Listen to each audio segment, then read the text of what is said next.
ജനത്തിനെ സേവിക്കണം എന്നുണ്ട്. അതിപ്പോ ബിജെപിയുടെ പ്രവർത്തകനായിട്ട് തന്നെ വേണമെന്ന് നിർബന്ധമില്ലല്ലോ അതില്ല ജനത്തിനെ അതില്ല സേവിക്കാൻ.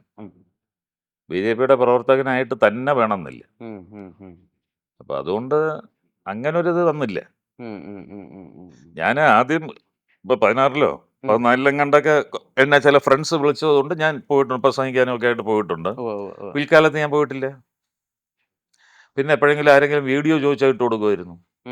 അത് പലരും ചോദിക്കുന്നത് ഇവരാ ചോദിക്കുന്നത്, മറ്റവർ ചോദിക്കണില്ല. കാരണം ഞാൻ ആദ്യത്തെ പടത്തിൽ വന്നപ്പോഴേ കുറിയും കഴുത്തിൽ ചരടും ഒക്കെ ആയിട്ടാണ് വന്നത്. ഇപ്പൊ ഇവൻ അതാണ് എന്ന് പറഞ്ഞ് അതിലെന്താ ഈ അർത്ഥം എന്ന് ചോദിക്കുന്നത്. പക്ഷെ എനിക്ക് മാർക്സിസ്റ്റ് പാർട്ടിയിൽ ഒരുപാട് സുഹൃത്തുക്കളുണ്ട്, കോൺഗ്രസ്സിൽ സുഹൃത്തുക്കൾ ഒരുപാടുണ്ട്. അവരുടെ പല പ്രോഗ്രാമിനും ഞാൻ പോകാറുണ്ട്.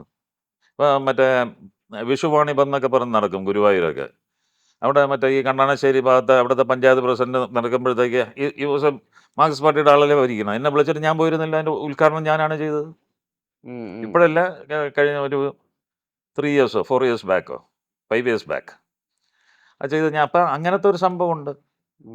അപ്പോൾ എന്നെ സംബന്ധിച്ചിടത്തോളം സംഘം എന്നുള്ളത് ഞാൻ പോയിരുന്നു, എനിക്ക് വിശ്വാസമുള്ളൊരു സംഘടനയാണ് എന്നുള്ളൊരു സംഭവം വേറെയാണ്.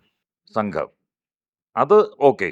ബാക്കി ബി.ജെ.പി. എന്ന് പറഞ്ഞ ഒരു പൊളിറ്റിക്കൽ പാർട്ടി ആയിട്ടുള്ളൊരു ഇൻഫ്ലുവൻസ് അങ്ങനെ അധികം ഇല്ല.